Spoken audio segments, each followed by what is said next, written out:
Berjumpa lagi dengan saya Dr. Andrew Santoso dalam podcast catatan harian Trihasi lembar yang ke-11.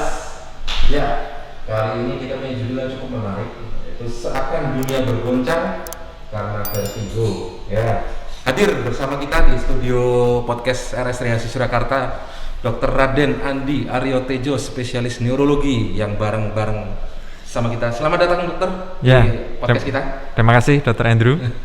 Selamat siang untuk para pendengar podcast Rumah Sakit Triharsi. Iya, beliau adalah spesialis neurologi di Rumah Sakit Triharsi yang mulai bergabung kapan dok nih di Rumah Sakit Triharsi? Sudah 2 tahun. 2 tahun ya, ya. Dok ya. Berarti mendekati awal pembangunan gedung baru. Ya, mendekati awal pembangunan gedung baru. Nah, kemudian hari prakteknya hari apa aja nih dok biar warga sekalian? Kalau saya dari Senin sampai Sabtu ada. Senin sampai Sabtu. Ya. Buat warganet sekalian, tolong dicatat, Dr. Raden Andi ada dari Senin sampai Sabtu siap melayani Anda. Ya, jadi nanti kalau ada keluhan-keluhan yang terkait neurologi, mungkin kalau di warganet sekalian lebih awam spesialis syaraf zaman dulu. Cuman karena kalau syaraf kan sekarang lebih dikembangkan lagi, ada bedah syaraf segala macam. Nah, spesialisnya berganti menjadi neurologi, jadi ya, ilmu betul. tentang susunan syaraf ya dok. Ya, betul sekali. Oke dok, siang hari ini bareng-bareng kita mau ngobrol. Saya sebagai dokter praktek pribadi itu kadang banyak nemuin kasus vertigo. Ya. Ini kan kasus yang sebenarnya banyak orang nggak tahu. Nah, bedanya vertigo sama pusing biasa tuh apa sih dok sebenarnya? Nah, itu mungkin yang sering kali pasien salah untuk mendeskripsikan gejalanya ya. Betul, betul. Kadang pasien mengalami pusing berputar tapi mengatakan nyeri kepala. Tapi kadang juga mengatakan nyeri kepala tapi sebenarnya pusing berputar. Jadi kalau untuk vertigo sendiri itu memang adalah suatu sensasi di mana rasa tubuh seperti berputar, padahal tubuhnya sedang tidak berputar, sedang tidak bergerak gitu. Jadi kalau kita ketemu pasien tuh kadang tuh ngomongnya ngelihat jalan tuh kayak oleng muter seperti itu. Nah itu termasuk berarti? Termasuk salah satunya ya. Biasanya ada keluhan-keluhan penyertanya nggak selain hanya bisa. Vertigo atau pusing berputar seringkali disertai dengan rasa mual, rasa muntah, itu paling sering itu. Paling sering itu ya, disertai rasa mual dan muntah. Buat warganet, jadi tolong dibedakan nyeri kepala dan kepala yang keluhannya serasa berputar. Nah, kalau udah serasa berputar, lihat jalanan kayak mau bergerak muter gitu, kemudian keseimbangannya mungkin terganggu juga ya. Keseimbangan pasti terganggu. Keseimbangannya terganggu, disertai mual muntah, itu mungkin vertigo. Nah, dokter Andi ini kita panggilnya dokter Andi ya. Kalau penyebabnya sendiri sebenarnya apa sih vertigo nih dok? Kalau vertigo secara umum sendiri sebenarnya terbagi menjadi 2. Ada vertigo perifer sama vertigo sentral. Jadi disebabkan oleh gangguan di sistem saraf tepi dan ada gangguan sistem saraf pusat. Penyebabnya sendiri bermacam-macam. Kalau yang sistem saraf tepi itu memang ada gangguan dari saraf keseimbangannya. Saraf keseimbangannya yang terganggu.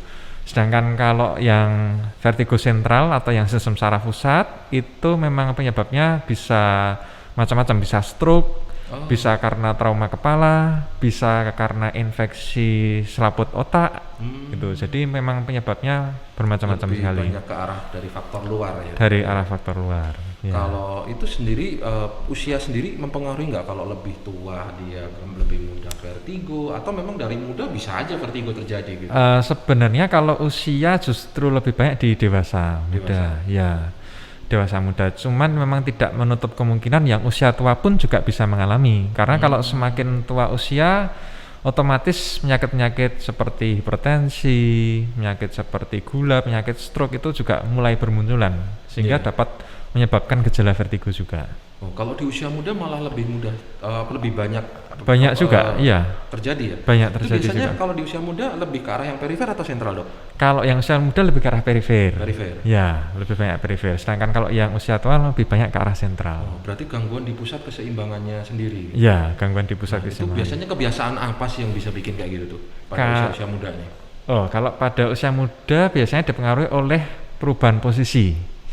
Perubahan posisi. Jadi kalau orang yang kena vertigo biasanya dia munculnya pada posisi tertentu. Misalkan dia sedang tidur menghadap posisi kanan, dia akan mengalami rasa pusing. Tapi kalau menghadap kiri tidak mengalami pusing, itu bisa.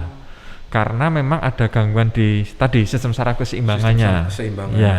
Ada yang bilang kalau korek-korek telinga juga keseringan bisa nyebabin Bisa. vertigo. Oh, Bisa. memang betul bisa itu. Memang Jadi betul bukan bisa. mitos ya. Ya, Oh. gitu. Nah, pada pasien yang dewasa muda nih memang saya juga sering temukan banyak sekali keluhan-keluhan yang dikarenakan biasanya timbul kurang istirahat, minum kopi berlebihan. Itu ada hubungannya nggak sebenarnya?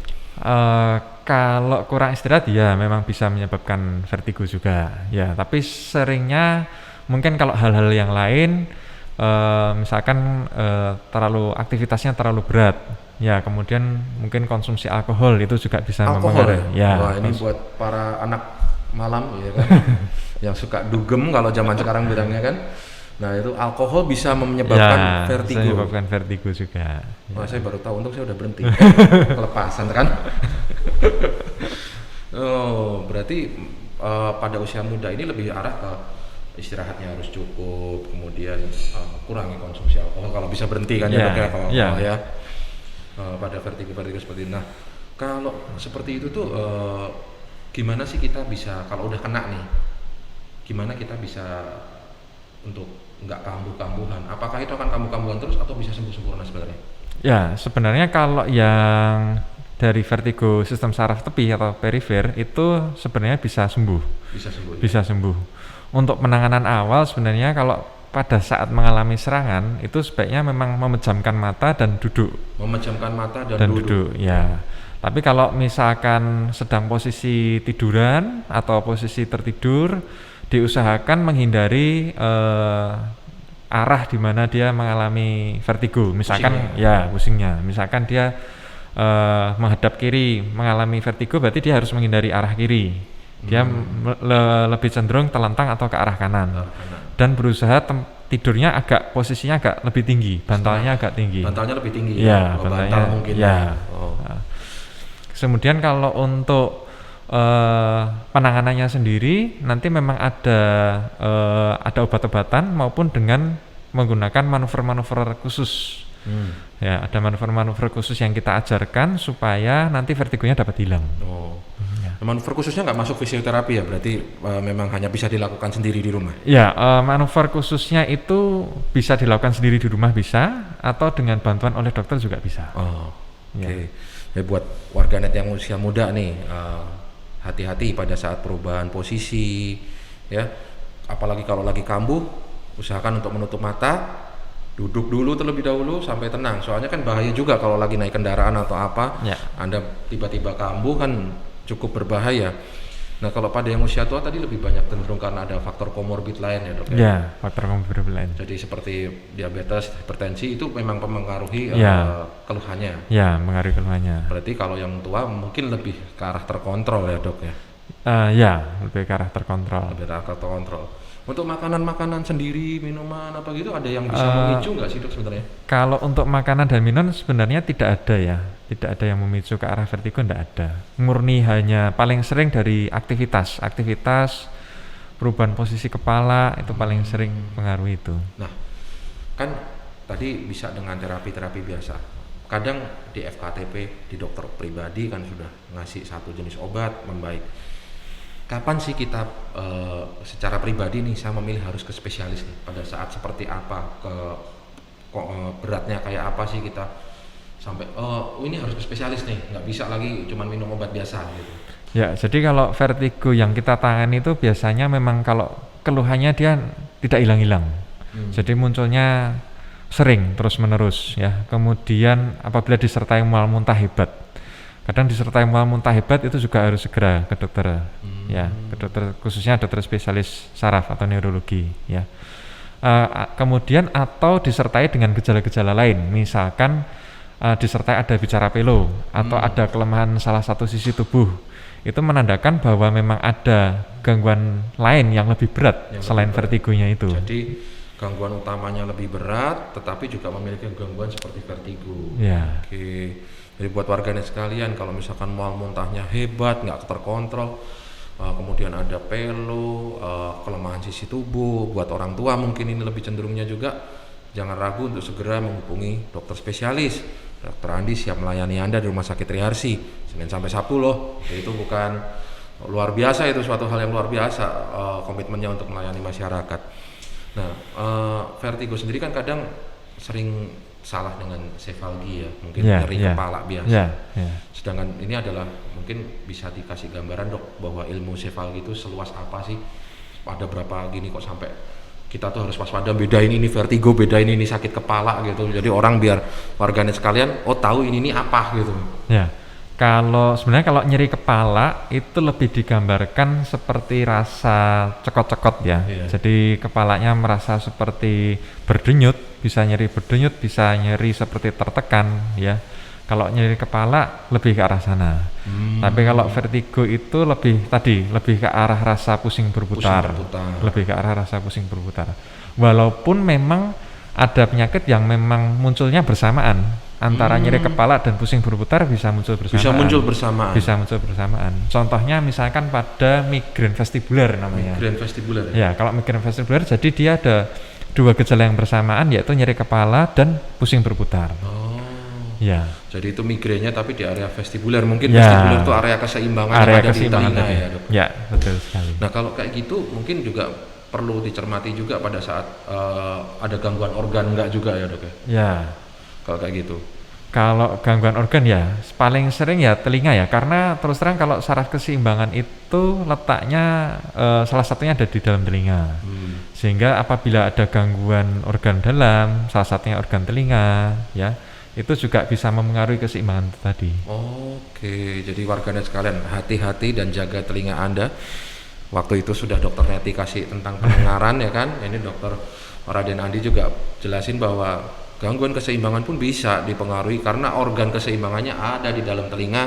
Kalau pengen search di Google mungkin rumah siput ya namanya, atau koklea, itu memang sangat berpengaruh pada keseimbangan kita. Jadi buat kaula muda, lifestyle yang baik, olahraga itu juga berpengaruh ya dok untuk meningkatkan ini kemampuan daya tahan tubuh ya. Di era-era COVID-19 yang belum selesai ini, olahraga, makanan sehat yang pasti ya dok. Nah, berarti kan kita udah tahu nih kalau itu tuh pencegahannya untuk nggak sampai jadi vertigo atau tanda-tanda awal gitu-gitu ada nggak sih dok? Biasanya kalau pada penderita vertigo sendiri biasanya yang sudah lama ya, penderita yang sudah lama biasanya udah tahu dia kapan dia posisi mana yang harus dihindari, itu udah tahu. Kapan mau kambuh dia udah tahu, kapan dia harus kambuh. Dia berhenti sendiri istirahat, cari obat gitu. Jadi udah tahu. Itu kalau kita ngomong dia datang sewaktu-waktu tanpa maksudnya kita nggak bisa ngehindarin kalau itu terjadi gitu. Sulit untuk dihindari. Sulit untuk dihindari. Nah, saya sendiri kan kadang juga ngalamin pusingnya sebelah matanya tuh kayak ditekan dari belakang. Nah kalau itu kan mungkin lebih ke arah migrain ya, bukan? Lebih ke arah migrain. Lebih ke arah migrain ya, bukan vertigo ya. Jadi harus bisa memilah-milah karena obatnya beda. Obatnya beda. Jangan salah minum obat. Vertigo minum Panadol, minum paracetamol mungkin juga tidak terlalu berpengaruh. Ya gitu, informasi dari Dr. Raden Andi ini. Nah, untuk ke depan kalau kita sudah menjaga semuanya, kita harapkan keluhannya bisa, kalau yang usia muda bisa sembuh, kalau yang tua lebih terkontrol ya. Lebih terkontrol. Berarti kalau pada pasien-pasien darah tinggi, stroke, diabetes itu benar-benar gulanya harus dijaga, obatnya harus dijaga, makanannya pun harus dijaga. Oke, begitu warganet sekalian, sekilas mungkin sedikit banyak ya tentang vertigo bersama Dr. Andi, spesialis neurologi. Kalau pengen konsultasi lebih jauh lagi, ternyata keluhannya lebih luas dari itu, ada tambahan-tambahan apa lainnya, monggo, nggak usah takut, nggak usah bimbang, datang ke Rumah Sakit Triarsi, daftar ke kliniknya Dr. Raden Andi ya. Dan nggak usah takut juga, Rumah Sakit Triarsi sudah menerapkan protokol kesehatan sesuai dengan arahan dari Kementerian Kesehatan. Jadi tetap kita jaga jarak, pakai masker, 5M, kita lakuin semua. Dan kita ngucapin terima kasih banget nih Dr. Sama-sama ngobrol siang hari ini. Sama-sama Dr. Banyak sekali informasi yang kita terima. Jangan lupa warganet sekalian untuk subscribe di YouTube channel Triharsi, Rumah Sakit Triharsi Surakarta, like, komen, dan juga follow Instagram kami di RS Triharsi Surakarta. Saya Dr. Andrew Santoso dan saya Dr. Raden Andi Aryotejo, spesialis neurologi, mengucapkan salam Triharsi, sehat, bahagia, sejahtera. Terima kasih dokter. Terima kasih. Sampai ketemu lagi. Sampai ketemu. Ciao.